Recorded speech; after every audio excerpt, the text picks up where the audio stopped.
खूब सरस मजानी बात करी कि एक मुठ्ठी उछेरो मानवी एटले कि कई रीतनी जग्या पहोंची शके छे। टूंकमां खेती जे छे संपूर्ण गायना गौमूत्र गायनुं छाण एमांथी जीवामृत केम बनावવું, एमांथी घन जीवामृत એટલે પાયાનું ખાતર આપણે છાણિયું ખાતર આપીએ એની જગ્યાએ આપણે ઘન જીવામૃત કેમ બનાવીને નાખવું, 10 કિલો ગાયના છાણની અંદરથી કઈ રીતે આપણે જીવામૃત બનાવી અને અસંખ્ય પ્રકારનું બેક્ટેરિયા એમાંથી કઈ રીતે જીવંત કરી શકીએ। આચ્છાદન છે આ સૂકા પાંદડાઓ છે એને કઈ રીતનું જે છે આપણે જમીનની અંદર ઢાંકવું અને જેના કારણે ઓર્ગેનિક કાર્બન કેમ વધારવો, વાપસા કન્ડિશન કેમ નિર્માણ કરવી, આ બધા સિદ્ધાંતો જે છે આની અંદર આપણે ભણવાના છે। તો આ સિદ્ધાંતો દ્વારા જે આપણે કઈ રીતે પહેલાં જ વર્ષે આ ખેતી અપનાવીએ તો સારામાં સારું ઉત્પાદન આવી શકે, જેટલું કેમિકલ રાસાયણિક ખાતરમાં આવતું હતું એટલું જ આની અંદર આવી શકે। કારણ કે હમણાં જ એક પ્રકારનો લેખ આપણે વાંચ્યો છે કે ગુજરાત જે છે કેન્સરના ભરડામાં અને જે પંજાબ હતું એનાથી નંબર 1 ઉપર આવી ગયું છે। હમણાં લેખ આવ્યો હતો અને ગઈકાલે જ એક બીજો લેખ આવ્યો કે મહારાષ્ટ્રની અંદર લગભગ 800 ખેડૂતો જે છે જંતુનાશકને કારણે એની અસર થઈ છે અને ઘણા ખેડૂતો મૃત્યુ પણ પામ્યા છે। એનું કારણ શું છે? તો આ રીતે જે છે આપણે નંબર 1ની અંદર અત્યારે જઈ રહ્યા છીએ કેન્સરની અંદર। તો એની અંદરથી આપણે કઈ રીતે, કારણ કે અત્યારે હું આણંદ કૃષિ યુનિવર્સિટીની અંદર હતો, અમારે રેસિડ્યુઅલ લેબોરેટરી જે છે તો એ લેબોરેટરીની અંદર જુદા જુદા પ્રકારના અવશેષોના ટેસ્ટિંગ કર્યા હતા। શાકભાજીના લગભગ 2400 સેમ્પલો લીધા હતા, એમાંથી લગભગ 70થી 80% અંદર આ બધા અવશેષો જોવા મળ્યા। DDT, BSC, એન્ડોસલ્ફાન છે જે બંધ થઈ ચૂકી છે એના અવશેષો જોવા મળ્યા હતા। એવી જ રીતે બધા જ પ્રકારના અનાજ કઠોળના સેમ્પલ લીધા, એની અંદર પણ જોવા મળ્યા હતા। જેટલી ડેરી પ્રોડક્ટ છે એમના પણ સેમ્પલો લીધા હતા તો એમની અંદર પણ આવા રેસિડ્યુઅલ ઇફેક્ટ જોવા મળી હતી। ત્યાંના અમારા વૈજ્ઞાનિક ડૉક્ટર PG શાહ હતા, એમને તો એમના વાઇફના દૂધના ટેસ્ટિંગ લીધા તો એમની અંદર પણ 0.05 ppmથી વધારે આ દવાઓનો અવશેષ જોવા મળ્યા। એટલે એનો મતલબ એમ છે કે માણસ જે કંઈ બાળક જન્મે એટલે દૂધ પીવે છે એ દૂધની અંદર પણ આ રેસિડ્યુઅલ અવશેષો જોવા મળ્યા છે। તો આ રીતની વસ્તુ જે છે આપણે આવી રહી છે। આપણે અત્યારે બધા જ બેઠા છીએ, એમાં 1 કિલોગ્રામ ચરબી લઈએ આપણે તો એમાં 87.8 મિલીગ્રામ આ DDT, BSC, એન્ડોસલ્ફાનના અવશેષો જોવા મળે છે આપણા શરીરની અંદર। તાજું બાળક જન્મે તો એનું 1 કિલોગ્રામનું વજન આપણે લઈએ તો એમની અંદર પણ 17.8 મિલીગ્રામ આ DDT, BSC, એન્ડોસલ્ફાન, મોનોક્રોટોફોસ, સાયપરમેથ્રિન, પ્રોફેનોફોસ આ બધીના રેસિડ્યુઅલ અસરો જોવા મળે છે। તો આપણે બધાએ અત્યારે આ ઝેરી જે આડઅસર છે એમાંથી ધીરે ધીરે આપણને ખબર નથી હોતી। વર્ષો પહેલાં આપણા વડીલો કોઈ કેન્સરના નામ પણ સાંભળ્યા નહોતા, આપણા ગામમાં એવા કેસો પણ જોવા નહોતા મળતા, જોવા મળતા કે જૂજ જોવા મળતા હતા।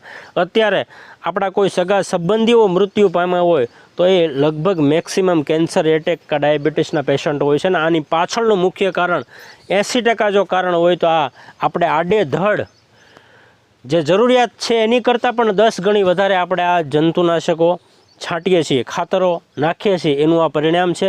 એને કારણે જમીન પણ બગડી અને માણસોના સ્વાસ્થ્ય પણ બગડ્યા છે। તો આની અંદર જે છે આપણે સારી રીતે કઈ રીતે ફરી વખત જમીનનું જોવામાં આવે, ફરી વખત કેમ બેઠા થઈએ તો એની વિસ્તૃત માહિતી થોડીક વિસ્તૃત આપણા સાહેબ પણ આવે છે, એ પણ આપશે। અને આપણી વચ્ચે આમ તો કઈ પ્રાકૃતિક ખેતીની શરૂઆત અમને ડગ માનતા કર્યા છે રોહિતભાઈ ગોટીએ, એનું બહુ મોટું નામ છે, એમના કેટલાય રેકોર્ડ ગિનિસ બુક ઓફ વર્લ્ડમાં છે અને આ ખેતીની અંદર એમણે પાયાથી માંડીને ખૂબ સારું એવું કામ કર્યું છે। તો એવા રોહિતભાઈ ગોટીને વિનંતી કરું, કારણ કે જિલ્લો આપણો ફર્સ્ટ નંબરે લાવવામાં એનું ખૂબ જ યોગદાન છે અને આખા ગુજરાતમાં આ પ્રાકૃતિક ખેતીનું મિશન જગાવવામાં એમનો ખૂબ મહત્ત્વનો ફાળો છે। તો રોહિતભાઈને વાત કરું કે તે એવો, કારણ કે આપણે બીજી આની એક હમણાં સ્વૈચ્છિક રીતે આખી ભાવનગરની ટીમ છે એ એક સંત યાત્રા દરેક તાલુકા વાઇઝ કાઢવાની છે, એમાં પણ થોડાક રીતે આપણે સ્વૈચ્છિક રીતે આપણા ગામની અંદર જોડાઈશું। તો એમની વાત અને બીજી આ ખેતીની વાત જે છે પ્રારંભિક વાત રોહિતભાઈને વિનંતી કરું કે એવો કરશે।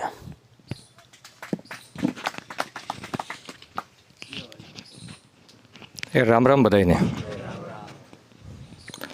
ખૂબ આનંદ થયો અહીંયા આવીને અને બે વડીલોને સાંભળીને ખૂબ મજા આવી, કેમ કે એમણે ખેતીની વાત તો કરી જ, સાથે સાથે જીવનની વાત પણ કરી દીધી કે જીવન શું છે, કેટલું આપણે પાપ કરીએ છીએ, આપણે શું કરીએ છીએ એની વાત પણ ટૂંકમાં બહુ સરસ રીતે કરી। મને એમ હતું કે લાંબી જો વાત કરે તો વધારે સારું, એટલે હવે તમે બંને લોકો ખૂબ લાંબી વાત કરજો એટલે બધાને ધ્યાનમાં આવે. 2 વિભાગ છે કે કઈ રીતે ખેતી કરવી, બીજો વિભાગ છે શું કામ કરવી, કેમ કે આપણે રાસાયણિક તો કરીએ જ છીએ ને એમાંય ઉત્પાદન આવે છે. તો પ્રાકૃતિક છે એના 4 પાયાના સિદ્ધાંતો છે. એ 4 પાયાના સિદ્ધાંત કરીએ એટલે પહેલાં જ વર્ષે રાસાયણિક જે ખેતી કરીએ છીએ એનાથી 1 મણ પણ આપણું ઉત્પાદન ઓછું ન આવે. આ પહેલાં જ વર્ષે. પછી જેમ જમીન ફળદ્રુપ થતી જાય એમ સવાયું દોઢું ડબલ ઉત્પાદન થતું જાય છે. અને એ ઘણા બધા ઉદાહરણો અત્યારે અહીંયા છે જ કે પહેલાં શું હતું, અત્યારે કેટલો ફાયદો થયો. નરવણસિંહે કીધું ભાઈ 70 કિલોની લૂમ સુધી અમે લૂમ લઈએ છીએ. તો એ વાત કરી.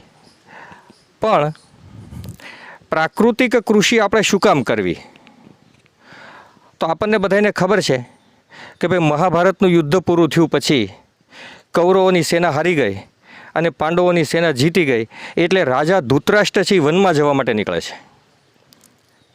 એટલે આગળ શ્રી કૃષ્ણ ભગવાન ઊભા હોય છે અને કહે છે કે વાસુદેવ, મેં એવા કોઈ પાપ નથી કર્યા કે આ જીવન હું આંધળો રહું અને મારા 100 દીકરાઓ એક સાથે શહીદ થઈ જાય.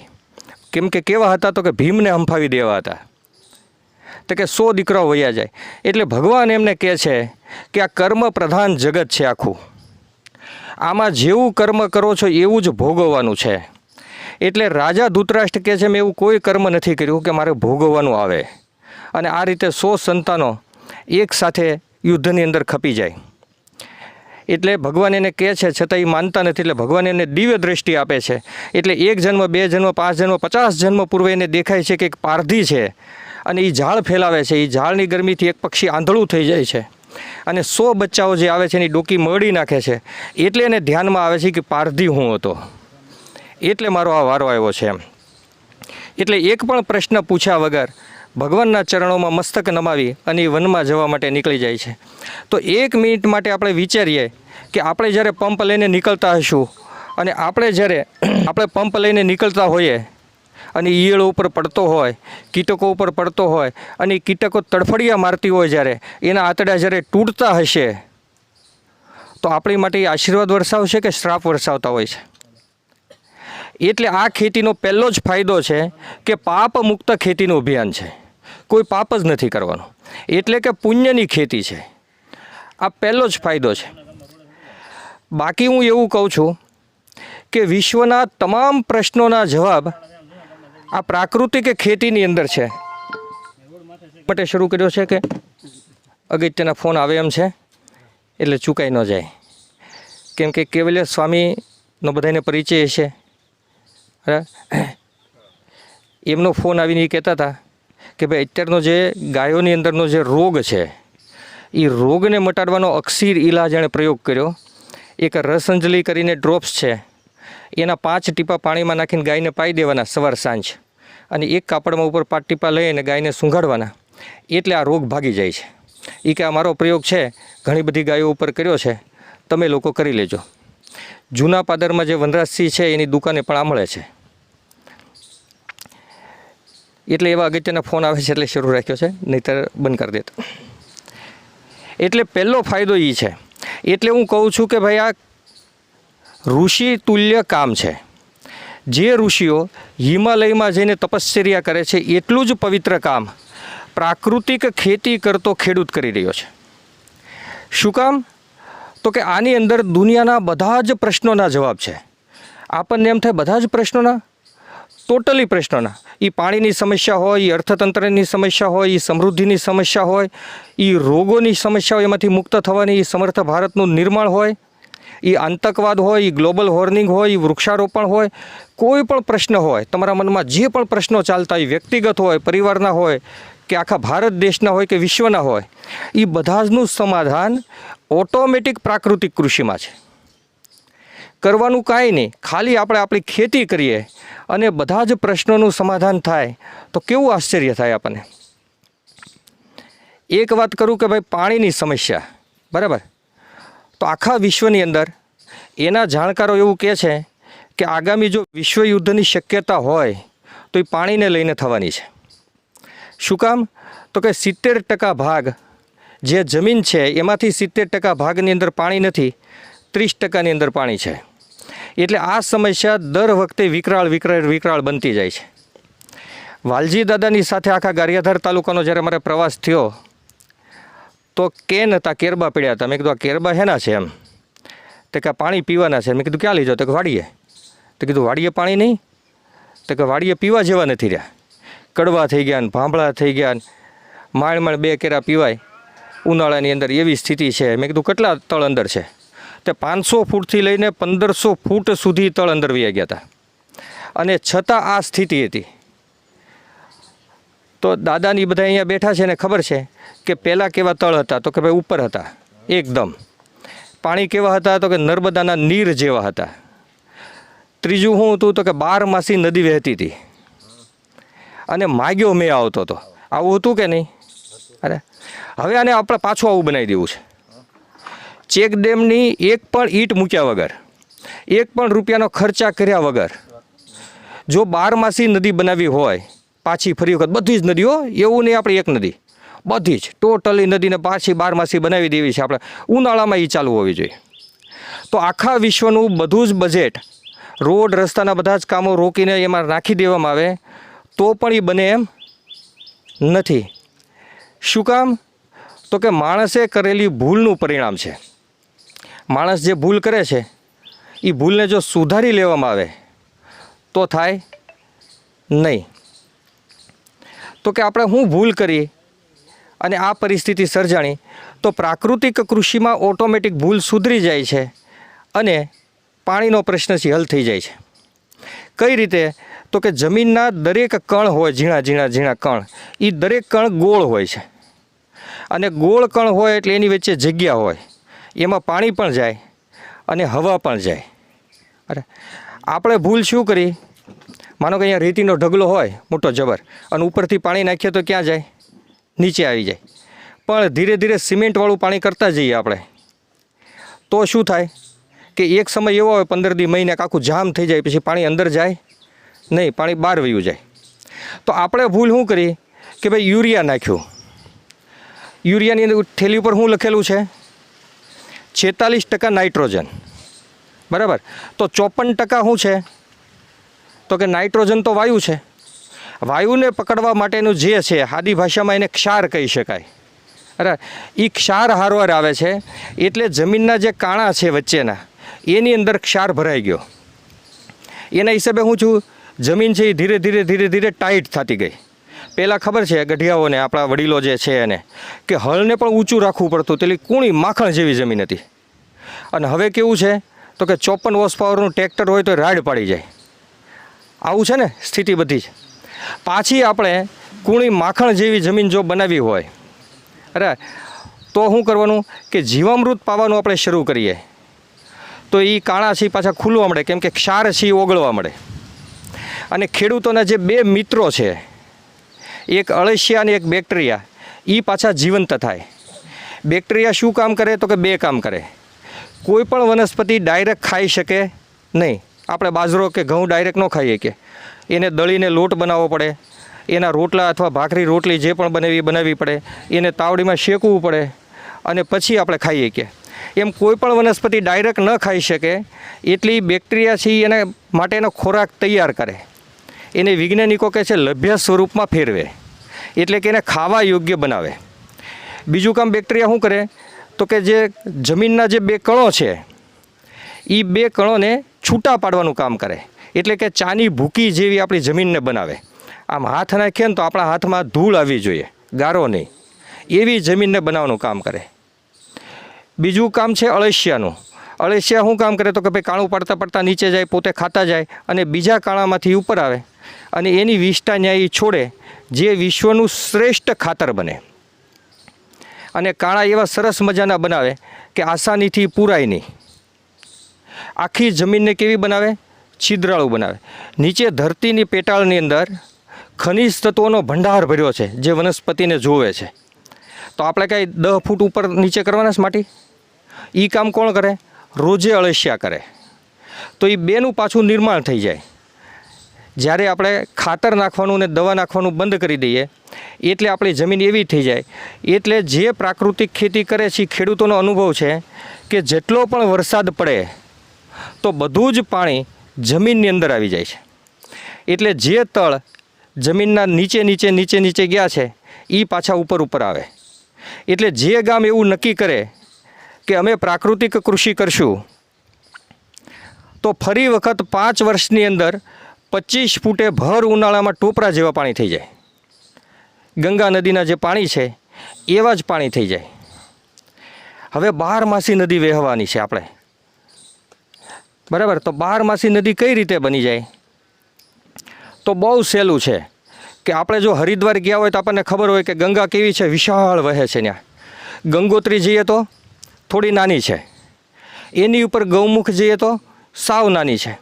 એ ગૌમુખની ઉપર તપોવનમાં જઈએ તો રીઝતું હોય, ટીપા એ રીતે પડતું હોય એમ થાય. એટલે કે જ્યારે નદી જ્યાંથી શરૂ થાય ને રીઝતી હોય, અરે તો થાય. માનો કે અહીંયા માટલું પડ્યું છે તો માટલું રીઝે આપણું. ન રીઝે તો 2 કારણો છે. કાં એમાં પાણી નથી તો એ રીઝે નહીં, અને કાં સિમેન્ટથી અંદરથી ચાંદી દઈએ એટલે કે કાણા બુરાઈ જાય તો એ રીઝવાનું નામ ન લે. પ્રાકૃતિક કૃષિ જ્યારે આપણે કરશું ત્યારે કાણા છે એ ખુલ્લા પડી ગયા છે અને બધું જ પાણી ધરતીની અંદર ચૂસાઈ જાય, અંદર વયું જાય. એટલે તળ છે એ ઉપર આવી જાય અને જે ઊંચાણવાળા વિસ્તારો છે ત્યાંથી ઓટોમેટિક રીઝવાનું શરૂ થશે અને નદી આપોઆપ 12માસી બની જશે. એક પણ રૂપિયાનો ખર્ચો કરવાનો નહીં, એક પણ કલાકનો શ્રમ કરવાનો નહીં, છતાં આ પાણીનો પ્રશ્ન છે એ ચપટી વગાડતા સોલ્વ થઈ શકે આખા વિશ્વનો, જે જગ્યાએ છે બધો જ.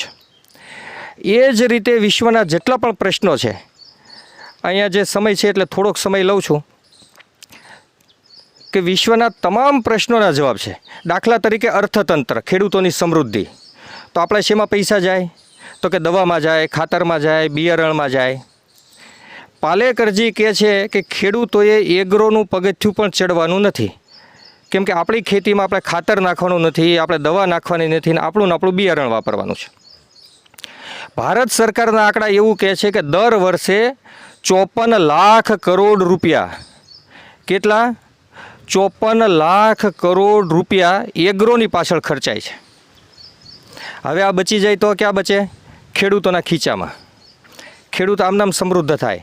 એક તો એ રીતે સમૃદ્ધ થાય, બીજો પાક છે એ પાક છે એ આપણને સમૃદ્ધિ સારામાં સારી આપે. એટલે ભારતના અર્થતંત્રને મહાસત્તા બનવું હોય તો 1 વર્ષનો સમય લાગે. ખાલી 1 વર્ષમાં ભારત છે એ મહાસત્તા બની જાય. આ જ રીતે ગ્લોબલ વોર્મિંગથી લઈને આતંકવાદ સુધીના જેટલા પણ પ્રશ્નો છે એ બધા જ પ્રશ્નોનું જો સમાધાન હોય તો એકમાત્ર પ્રાકૃતિક કૃષિ અભિયાન જે છે એની અંદર આ રહેલું છે.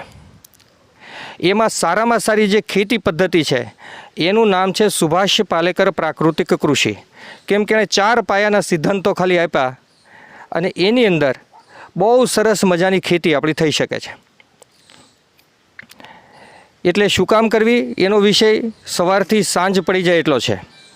પણ બીજો જે વિષય લેવાનો છે એ ખાસ એ છે કે ભાવનગર જિલ્લાના 340 ગામડાઓમાં અત્યારે પ્રાકૃતિક કૃષિ થાય છે. અંદાજે 700 ગામડાઓ છે. તો 700 ગામડા સુધી આપણે પહોંચવું છે. શું કામ પહોંચવું છે? તો કે પરમાત્માએ આપણને મનુષ્ય બનાવ્યા છે. આપણે તો આપણી જેટલી શક્તિ છે આપણને ભગવાને આ કાર્યમાં નિમિત્ત બનાવ્યા છે. તો આપણે એ કામ છે એ પૂરી શક્તિથી કરી લેવું છે. નહીંતર કેટલી સંખ્યા છે અડખે પડખીને, આપણે કેટલા અહીંયા જણ છીએ. તો ભગવાને આપણને પસંદ કર્યા છે કે આ કામ છે તમારી માટે છે. એટલે જ્યારે આપણી પસંદગી કરવામાં આવી છે તો આપણે એક સારા ભાવથી, એક પવિત્ર ભાવથી, એક સેવાના ભાવથી બધા જ કાર્યકર્તાઓ જેટલા જોડાયેલા છે એ આ કરી રહ્યા છે અને આપણે બધાય પણ એમાં જોડાય અને કરીએ. એટલે એક કાર્યક્રમ નક્કી કર્યો છે કે સંત યાત્રા. કેમ કે આપણા આખા સમાજ ઉપર સંતોનો પ્રભાવ છે એ વિશેષ રૂપે છે. એટલે એક સંતની યાત્રા આવશે. સમય નક્કી કર્યો છે કે ભાઈ નવરાત્રિનો સમય. એટલે નવરાત્રિમાં 3 વસ્તુ આપણને ફ્રીમાં મળે. એક મંડપ મળી જાય, એક સ્ટેજ મળી જાય અને લોકોનો ઉત્સાહ છે થનગનતા હોય નવરાત્રિની અંદર. એટલે 3 વસ્તુ આપણને સરસ મજાની મળી જાય. એટલે નવરાત્રિના 10 દિવસ 10 તાલુકાની અંદર એક જ સાથે સંત યાત્રા નીકળવાની છે. આયોજન એવું છે કે ગુજરાત ભાવનગર જિલ્લાના 700 ગામો સુધી આપણે પહોંચીએ, પણ વધારે ગામો હોય, થોડા ઊંડા ગામો હોય તો એ આગળના ગામમાં ભેગા થશે, એટલે અંદાજે 500 ગામોની અંદર એ યાત્રા નીકળવાની છે. શું કામ યાત્રા કાઢવી છે? તો કે ભાવનગર જિલ્લાએ ભૂતકાળની અંદર એટલી બધી પ્રેરણા આપી અને એના હિસાબે આખું ગુજરાત છે ઊભું થઈને દોડવા મળ્યું. કેમ? બે ખેડૂતો હોય સરસ રીતે કરતા હોય તો બીજા ખેડૂતો પ્રેરણા મળે કે ભાઈ આ આપણે કરવા જેવું છે તો જ કરે. એમ ભાવનગર જિલ્લાએ વોટ્સઅપ ગ્રુપથી લઈને એટલી જબરજસ્ત શિબિરોના દોર ચલાવ્યા હતા કે બીજા જિલ્લાઓને ધ્યાનમાં આવ્યું કે એટલી ઝડપે આ કામ કરી શકાય છે, એટલે બધા જ જિલ્લા એ ઝડપે કામ કરવા મળ્યા. એટલે હાલમાં ગુજરાતની અંદર 2 લાખથી વધારે ખેડૂતો પ્રાકૃતિક કૃષિ અભિયાનની સાથે જોડાઈ ગયા. તો આપણે એવો જિલ્લો બનાવવો છે કે જે ભારતની અંદર